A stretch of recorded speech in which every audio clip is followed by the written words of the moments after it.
queda? Es que mira, ya la tengo acá, o sea que es lo mismo que tener. Esta la puedo escribir así: 1 más r cuadrado sobre z cuadrado a la menos 1 medio. No, ya lo subí, ya lo puse arriba.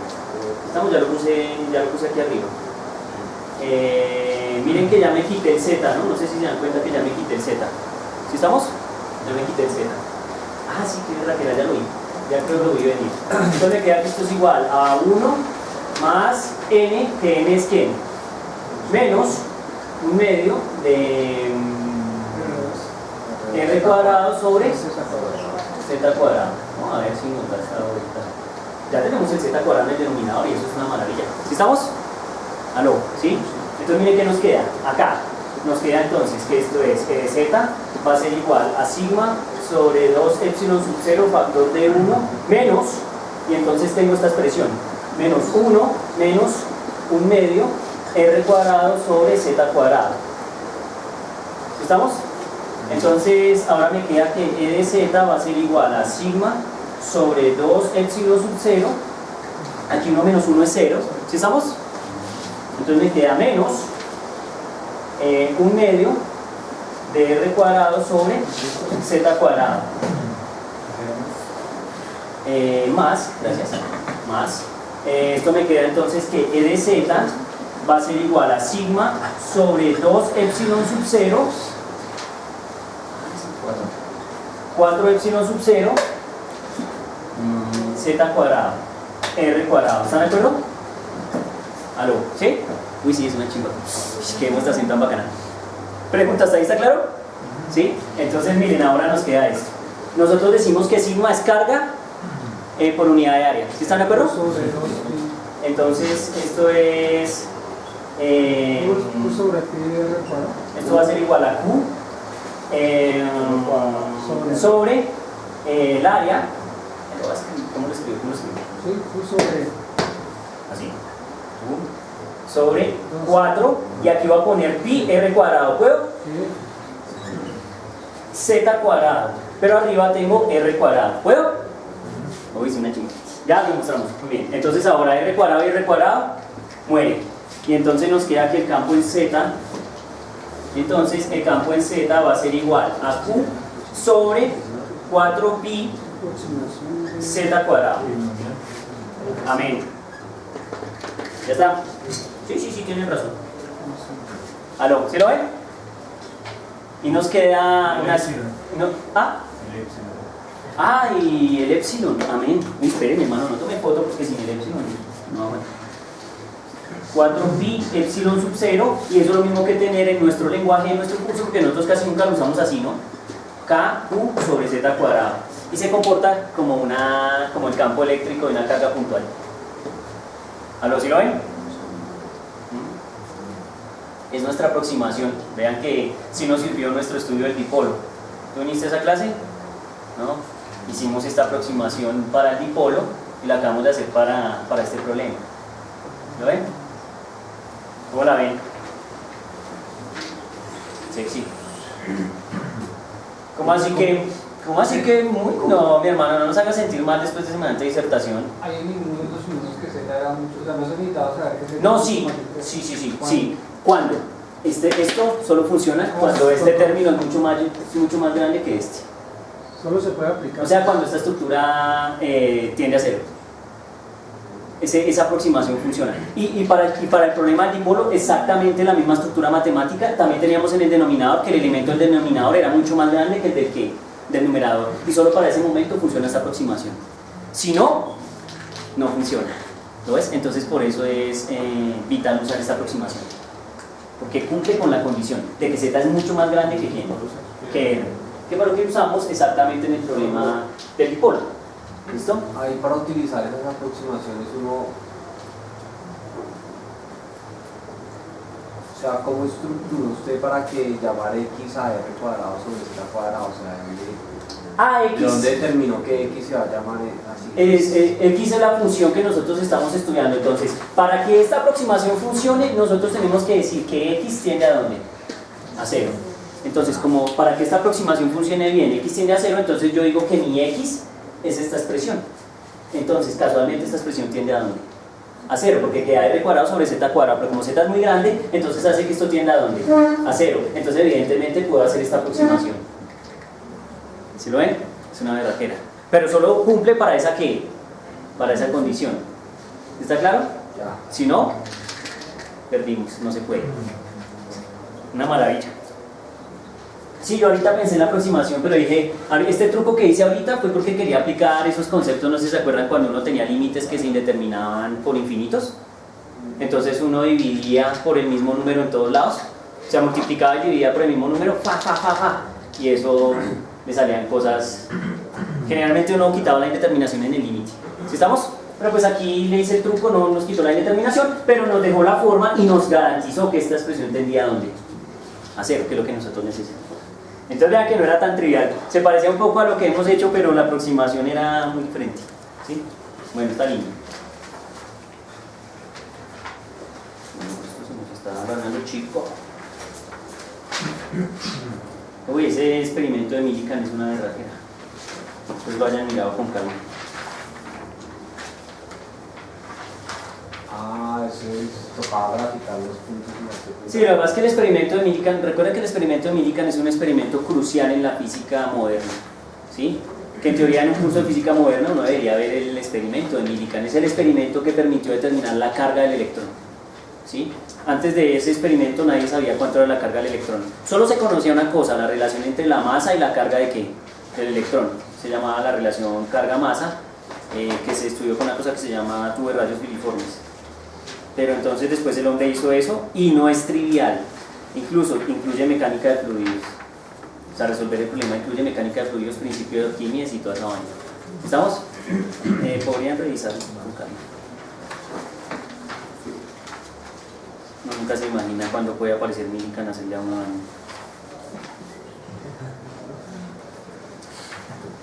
¿Cierto?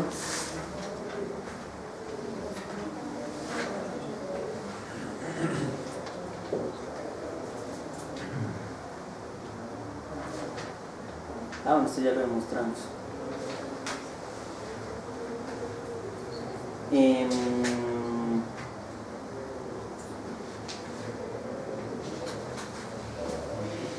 Este está chévere, yo lo vi y quiero saber cómo lo hicieron. El 30 me gusta. No sé si de pronto está muy fácil y entonces me disculpan, pero me parece bonito. ¿Estamos? Me parece interesante, no sé si lo rayaron, cómo lo rayaron, bien, mal, pero me parece interesante.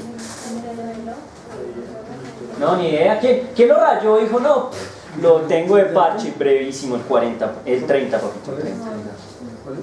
El problema 30, se ve como interesante, no sé si de pronto lo rayaron, no lo rayaron, cómo lo rayaron. ¿No? No veo cara de emoción. ¿Lo rayaron o no? Sí, profe, lo rayamos. ¿Nos quedó bien, profe? Es la pregunta. Ese se ve chévere. La respuesta era que el reloj tenía que estar a las 9:30.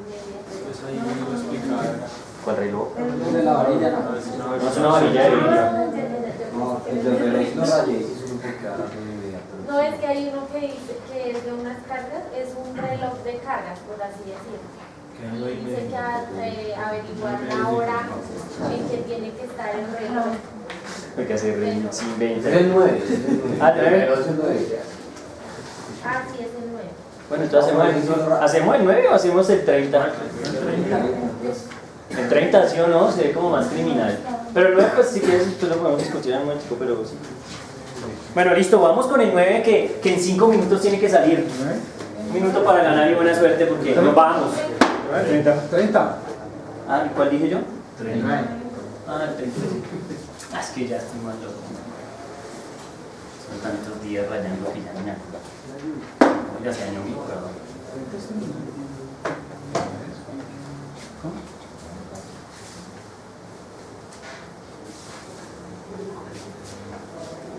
Bueno, pues rayemos ese, que está chévere. Este está muy bonito. Este está muy bonito. Un ejercicio lindo para un parcial era este, pero ya lo dije. ¿Lo puedo repetir, sí o no? Ejercicio 30 dice una varilla de vidrio está doblada en un semicírculo de radio R. Ay, Dios mío. Que lo veo criminal, lo veo criminal. Tiene un radio R. Chan. El tipo es agresivo y dice, hacia arriba es positivo.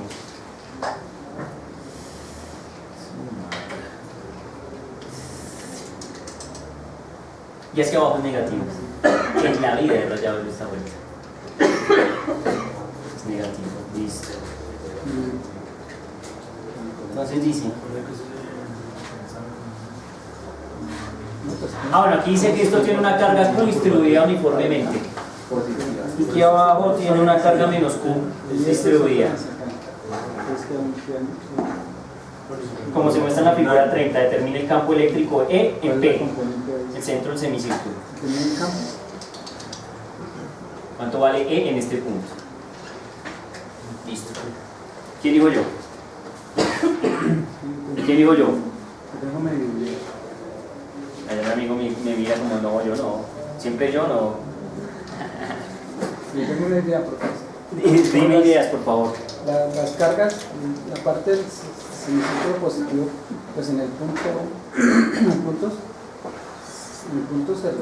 sale. Ok, podemos pintar las líneas para saber qué está pasando, ¿cierto? Entonces, pintemos las líneas. Entonces nos dice, miren, aquí llega una línea que apunta como hacia afuera, ¿están de acuerdo? Puede haber una carga positiva. Sí, porque siempre la carga de prueba es positiva, ¿no? Entonces esto va para allá. Ay, mi hermano, no voy a salir impío. Yo solo espero que ese cacharro arranque, mi hermano. Que si no arranca me pasa lo de ayer. Me deja tirar la mitad del camino. Rueguen, profesor, que es tan lindo, rueguen.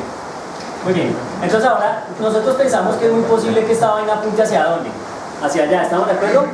De tal suerte que yo creo que muy posiblemente nuestro campo debe apuntar hacia abajo, ¿cierto? O sea, y en línea recta, miren cómo lo estoy pintando, no lo estoy pintando como al azar. Seguramente nuestro campo debería apuntar en esa dirección. ¿Ustedes qué opinan? Entonces ese problema se puede resolver de dos formas. ¿De manera qué y de manera qué?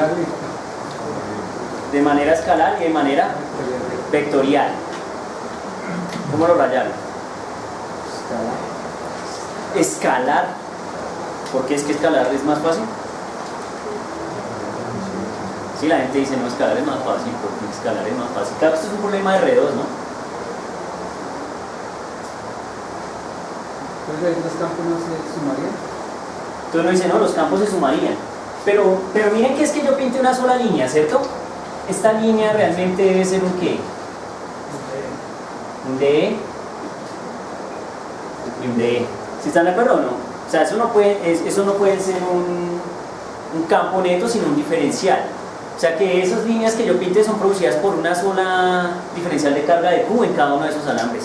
¿Sí estamos de acuerdo? O sea que por aquí hay un fulano, un DQ, y por aquí hay otro fulano que también es un ¿qué?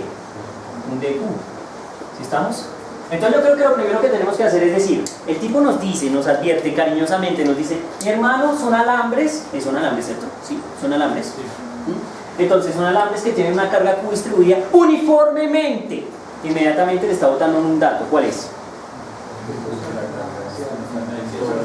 ¿Que la qué? Que la carga es constante, pero algo más importante nos dice que la densidad es constante. Si se distribuye uniformemente, la densidad es constante. Entonces uno dice, o sea que esta vaina tiene una densidad de carga ¿qué? Lambda. Y lambda está definido como ¿qué? ¿Por unidad de qué? Carga por unidad de longitud, ¿cierto?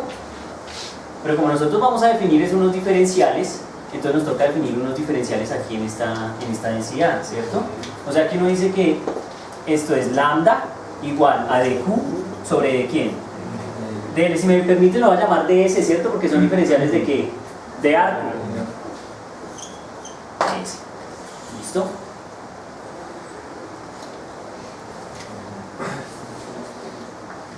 Lo que sí es cierto es que esa integral se va a hacer en términos de un ángulo θ, ¿están de acuerdo o no? Tiene una pinta de ser integrada en ángulos θ. Entonces, bueno, listo. Tenemos que definir nuestro diferencial de campo eléctrico y lo voy a hacer escalar. Entonces, ¿cómo es nuestro diferencial de campo eléctrico? ¿Cuántos diferenciales tengo que definir? De 1 y de ¿qué? De 2, ¿cierto? Entonces, definamos de 1 y lo estoy haciendo de manera escalar. ¿Eso qué quiere decir? Que si yo lo estoy definiendo como de 1, entonces lo tengo que definir en X y lo tengo que definir en ¿dónde? Y lo mismo tengo que hacer con el 2. De 2 en X y de 2 en ¿dónde? En Y, ¿sí están de acuerdo? Creo que quedó abajo, voy a escribirlo allá arriba, que quede más notorio. Entonces yo digo, esto es de 2 en X y de 2 en Y. Pregunta, ¿ahí están de acuerdo? Lo estoy haciendo de manera que escalar. ¿Sí estamos? Ahí hay simetrías, ¿cierto? Eso es una simetría. Entonces nosotros ya sabemos que si nosotros planteamos como un sistema de coordenadas, ¿cierto? Entonces si definimos un sistema de coordenadas, entonces esto sería Y y esto sería ¿qué? X. ¿Sí estamos de acuerdo? Sí, pues para ponerlos ahí en el punto, es que no veo dónde más ponerlos. Yo creo que en el punto está bien, ¿cierto? Ya sabemos que ese punto es fijo, que es el centro de, si fuera toda la circunferencia. Entonces, listo. Los escucho. Pero ahí la Q negativa y la positiva son en magnitud iguales, ¿no? Estas dos Q sí, en magnitud son iguales. Entonces podríamos decir las componentes se lleguen. Bueno, listo. El de 1x. Tran, díctenme el de 1x. Voy a decir que de 1x va a ser igual a de 1 por. Entonces toca definir, lo pillan de entrada, nos tocó definir un qué? Un ángulo, o sea que el ángulo depende de qué. Entonces toca mirar aquí. Ahora la pregunta es dónde van a poner el ángulo, señores. Acá, en donde más, no sé, pongámoslo acá, ¿cierto? Que es como el más tranquilo. ¿Sí estamos? Voy a decir que esto es un ángulo que teta. ¿Sí estamos? Listo. Entonces, en esta dirección, ¿dónde va teta? ¿Acá? ¿Acá? ¿O dónde? ¿Acá? ¿Qué criterio? Opuestos por el vértice, eso me encanta. Entonces por opuestos por el vértice. Entonces ahora sí, ¿en X es coseno o es seno? X es este, ¿no? Coseno. Es con coseno, ¿sí estamos? Coseno, muy bien. Coseno de teta, tran. Y ahora esto es de E1, seno de quién? De teta. ¿Sí están de acuerdo? Por consiguiente. Vamos allá. Entonces decimos de E2x va a ser igual. Entonces, aquí tenemos otra vez, en teoría es el mismo ángulo, ¿están de acuerdo o no? Por simetría. ¿Sí estamos? Porque estos dos, digamos, lo podemos pensar que forman que 90 grados. ¿Sí estamos? Entonces estamos barriendo sobre el mismo ángulo siempre. Entonces decimos de E2x, ¿cómo es ese de E2x? Pues va a ser igual a de E2, ¿por quién? Por coseno de teta. Y de E1 2, perdón, Y seno de teta. ¿Están de acuerdo? Sobre la Y, pues, ¿Qué pasó, papito? No entendí. ¿Cómo? que sobre la Y. Sobre la Y. Ah, esto es lo neta. Listo. ¿Estamos hasta ahí claros? ¿Sí o no? Pues ahora entonces lo que toca definir es los diferenciales de E1, E2 para poderlos insertar en esas ecuaciones. ¿Sí estamos? Entonces, ¿cómo es el diferencial de E1? Entonces va a ser igual a la constante ¿por quién? Por dq sobre la distancia que lo separe ¿al qué? Al cuadrado. ¿Sí estamos? Bueno, eso se pone delicioso, los escucho. Profe, es que yo mirando desde la parte física, si la Q positiva y la negativa son iguales y la distancia, o sea, el punto donde estamos evaluando es en el centro, no ¿no se anularían las componentes en Y? En las componentes en Y, no. En Y no se anulan. En X sí. ¿Estamos de acuerdo? En X sí, pero en Y ni a palo. Ahora les pregunto, el reto es la distancia, ¿cierto? Pero yo les pregunto, ¿cuánto vale esta distancia? R. ¿Sí estamos? O sea que si ya sabemos que esa distancia es R, ¿cómo se definiría esa distancia?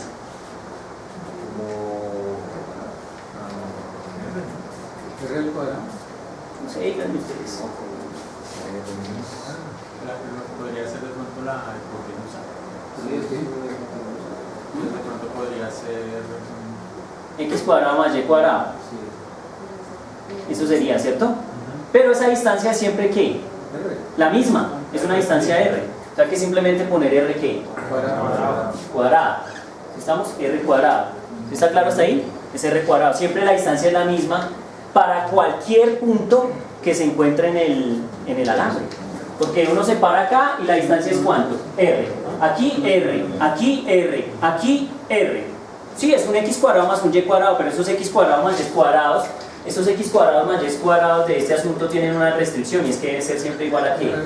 A R cuadrado. O lo que es lo mismo, el R siempre está aquí. X cuadrado más Y cuadrado, no importa quiénes sean, deben cumplir esta ecuación. Y siempre R es el ¿qué? El mismo. ¿Sí estamos? O sea que ya, la distancia es 0. ¿Sí lo pillan? Entonces nos quedó esto. Esto es E1. Y E2 es ¿qué? Igualito, pero debe tener una diferencia. ¿Cuál será? Menos. Un menos. ¿Están de acuerdo o no? ¿Aló? Sí. Sí, es un menos, ¿no? Entonces, esto tiene un menos. ¿Qué por qué? Porque la carga diferencial de carga es negativo. ¿Sí estamos?